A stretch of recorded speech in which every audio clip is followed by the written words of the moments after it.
Kagabi, nag-swimming sila. Resort na siya. Dili, balay siya Ate Jo. Yung dream nila ba? Muna ilahang talagang nagkogi sila trabaho noon.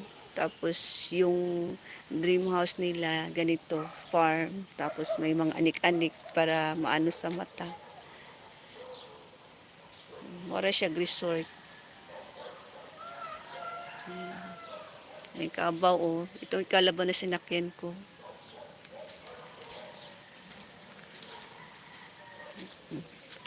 Dito ako sa bahay ni Madam.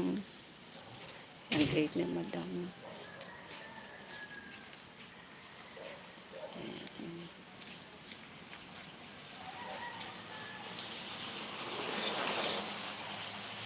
Mahilig siya sa mga ganito, Ate Jo. Hilig siya sa isda, mga ganito, anik-anik. Salamat, Ate Jo, ha.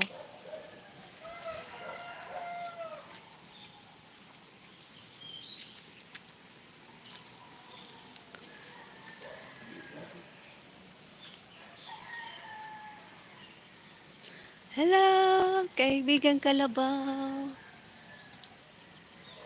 Igunsa na nila Christian Joy. Sa antag iya, family friend Ate Jo. BFF, family friend. Ayan. Family friend nila Christian, nila Joas, na Mausi. Ayon pa sila tulog pa. Anong oras dahil 6 o'clock ha? Gising na siguro yun.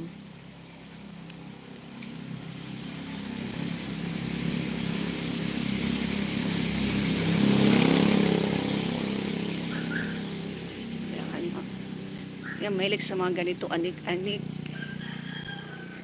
Si Madam. Gising nata si Madam.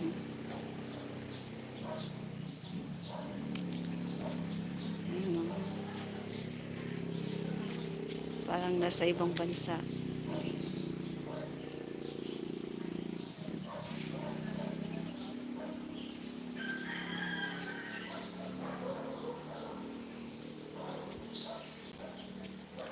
Libuto na gunato ning balay nila Madam B.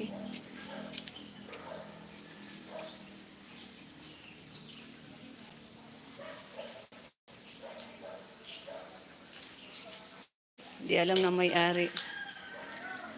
Nagilibot na ako ilahang balay. Maayo kay nagsayo ka og mata. Yes, Ate Jo, ganyan ako nagmata. Ngadto ko si mo nga. Nagsayo kay murag pag nasa ibang bahay ako parang di ako makatulog ng maayos.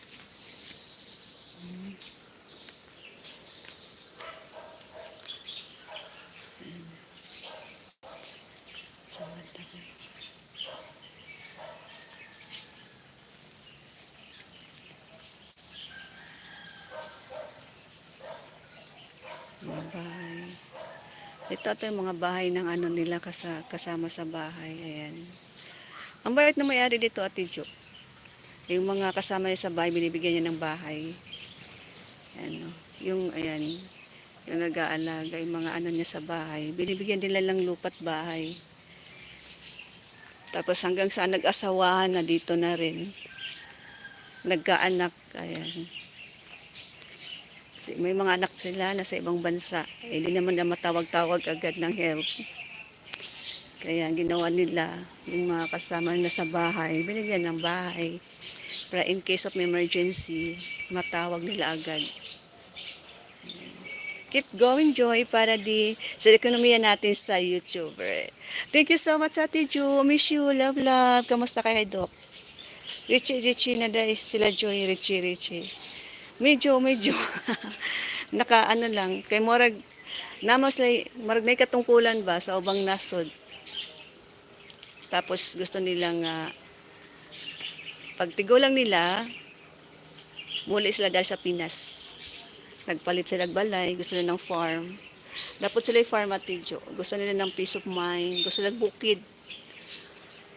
Ayaw nila sa ano doon sa ibang bansa. Gusto nila pag tigulang na sila, retire na sila, uli sila Pinas, tambay sa bukid, bundok, des Pinas. Yan. Ito yung ano nila, dream house nila. Gusto lang ano malawak ang paligid.